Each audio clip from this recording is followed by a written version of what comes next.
Hindi kinatuwa ng Akbayan Party List ang pagpapaubaya pa rin ng Pangulo sa Regional Wage Board ang pag-review sa pagpapatupad ng aumento sa sahod. Ayon sa partido, dapat gawin ng Pangulo ang pag-aproba sa 200 pesos na dagdag sahod sa lahat ng manggagawa. Ang report na iyan ni Milky Rigunan.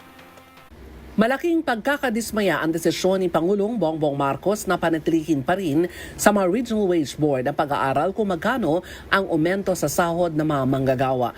Ayon kay Representative Percy Sandanya na Akbayan Party List, nalulunod na niya ang Pilipinas sa patuloy na pagtaas ng presyo ng mga bilihin. Sabi ni Sandanya, ang dapat gawin ni Pangulong Marcos ay i-certify as urgent bill ang 200 peso across the board wage hike o House Bill 11376. Paliwanag ni Sandanya, sa panukalang 200 peso wage hike ay pinagtibay na ng Kamara sa third and final reading, pero ang counterpart bill sa Senado ay hindi pa rin inaaksyonan. Kung may malasakit ang Pangulo sa sitwasyon ng mga manggagawa sa pribadong sektor, kailangan lang nitong i-certify as urgent bill ang 200 peso wage hike dahil pasado na sa Kongreso at hindi na kailangan ng matagal na pag-aaral. Sa pahayag ng Pangulo, ongoing ang review ng mga regional wage board sa magiging aumento sa sahod ng mga manggagawa sa iba't ibang rehiyon. Aminado si Pangulong Marcos na kailangan ng wage hike kung saan ang pinakahuli ay ang 85 peso wage increase para sa mga private worker